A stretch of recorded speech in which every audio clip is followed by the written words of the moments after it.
I found two passages here from Aristotle that I believe, well, he's looking at them as making a case for, Aristotle believes in free will. He believes free will, apparently, is true.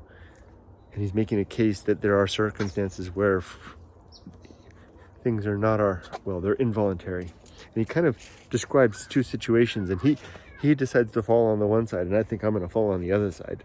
Here we go. Aristotle says, this is in chapter 2 of his book on ethics. Someone might argue that whatever is pleasant or noble is compulsory on us, because pleasure and nobleness are forces external to ourselves. But if that were so, every act would be compulsory, as these are the motives of all of our acts. Someone might argue that whatever is pleasant or noble is compulsory on us. So whatever, interesting. The first part there sounds like no free will. There's no free will for things that are noble or pleasant, or kind of we're drawn to it. We want to be good. We are impelled to be good. Therefore, free will is not involved.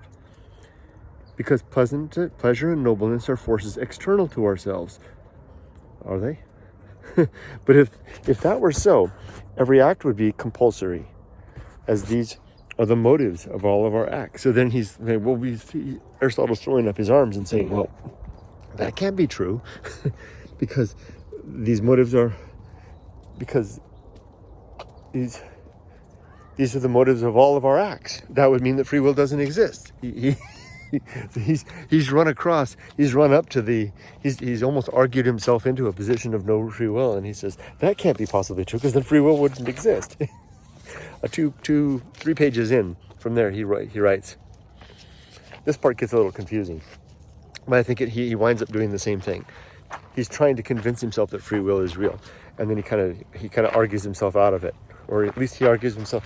He argues in such a way that to me, I think I like what I said before. If I say so myself, he falls on one side of the fence and I fall on the other. Here it goes. It is probably wrong to call all acts of passion or desire involuntary. For on that principle, in the first place, none of the lower animals could be said to act voluntarily, nor could children. So anything of passion or desire, he says it would be wrong to call that involuntary, because then animals and children would have no free will. Oh, look at those clouds. Okay, so he's making that point. Animals and children would have no free will, and he doesn't like that. I'm okay with that. I'm like, well, yeah, okay, well, if we're kind of being, like I said, impelled towards things, then we don't have free will in that capacity. And he's backing into that too, but he didn't like that. He says, but he's hedging his bets. He's saying it is probably wrong to call all acts of passion or desire involuntary. For on that principle, in the first place, none of the lower animals could be said to act voluntarily, nor could children. And secondly, it is suggested that nothing we do from desire or passion is voluntary. And secondly, it is suggested that nothing we do from desire or passion is voluntary. So he's really backing into it there. He really doesn't like that. First, children and animals would have no free will, and neither would we. He goes on. Or are our noble acts done voluntarily? This is a question. Or are our noble acts done voluntarily, and our shameful acts involuntarily? So he's setting himself up two possibilities: noble voluntarily, shameful acts involuntarily. Surely the latter view is ridiculous. If one and the same feeling is the cause of both kinds of act. If one and the same feeling is both kinds of... So, okay. It would seem strange to say, that's a period.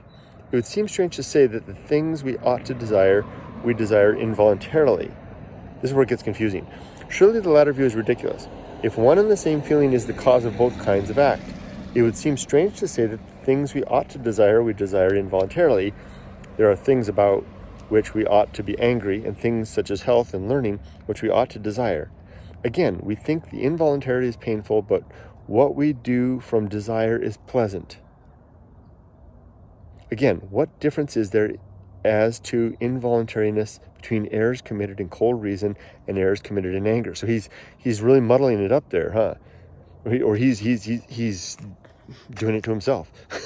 It is our duty to avoid both, but the irrational emotions seem to be as truly human as reason itself. There you go.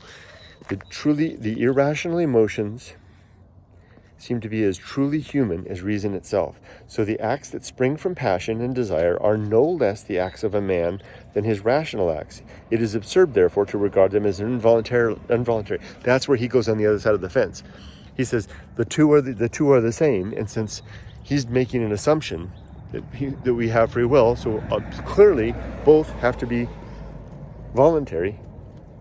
Ergo, free will exists. I would do the other opposite. I would say, since they both come the same way, then, and you've made quite a clear case here, Mr. Aristotle, for no free will, then I expect then that both calculating reason and emotion and what is pleasant and unpleasant are driving towards, we are impelled towards them through our sense of right and wrong, good and bad, pleasant and unpleasant in either case. And as a result, free will has nothing to stand on. I'm tentative on all this. This is a tough one for me. This is he's going deeper than I can follow.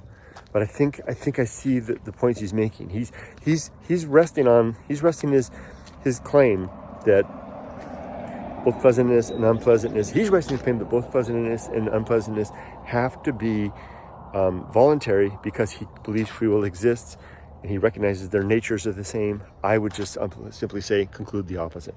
So there we go. I'll close with that for now. That was a long one, but fun. How you doing, boys? Should we continue on our walk? Sorry, I dilly-dallied. Look at that. Look at that sun. Look at the pink in the sky. Wow. Okay, let's finish our walk. Bye-bye.